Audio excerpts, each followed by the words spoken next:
Good evening, ladies and gentlemen. How are we getting on? Welcome back to Fallout 76. So, Fasnacht is returning new and improved, or improved at the very least.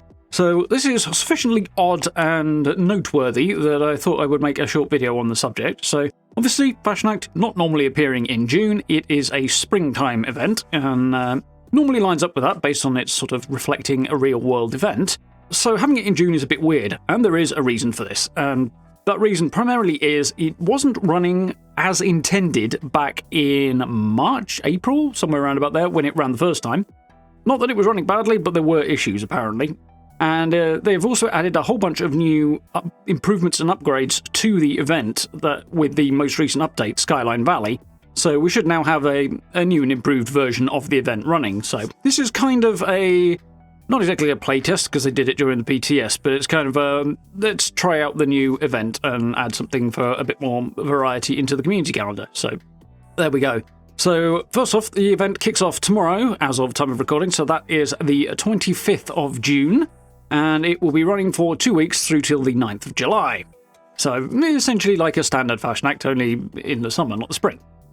And we have, as I say, a number of changes. Basically, the core event is the same, and the first thing I'm going to do a bit of reading between the lines here that we've got is from the patch notes here.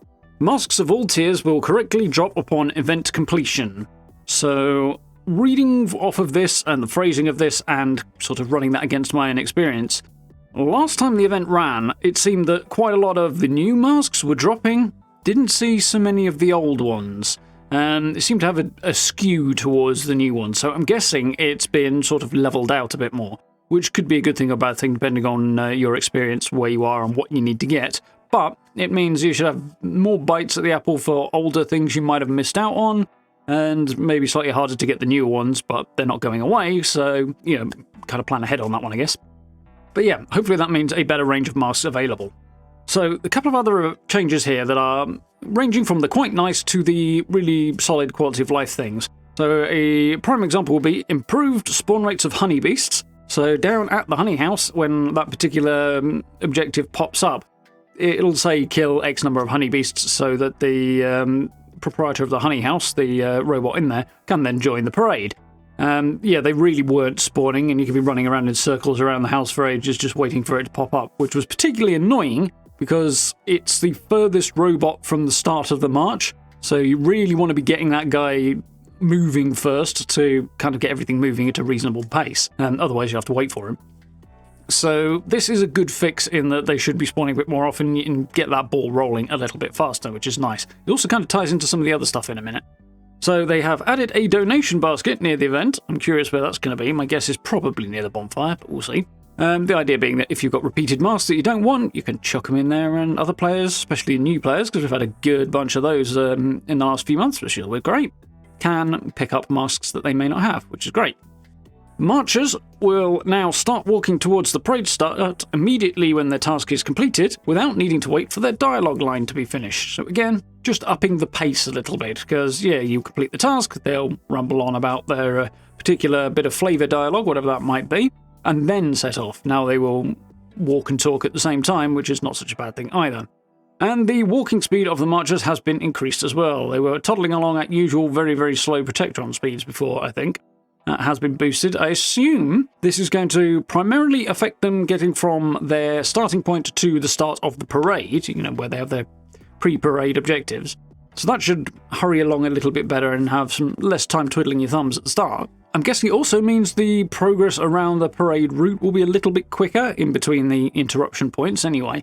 So that would be fine as well, I guess. Again, less twiddling your thumbs, which is nice. It's just a couple of little quality of life changes there that are quite nice, I think. And last but not least on this is we'll now randomly pick between 5 possible end boss encounters.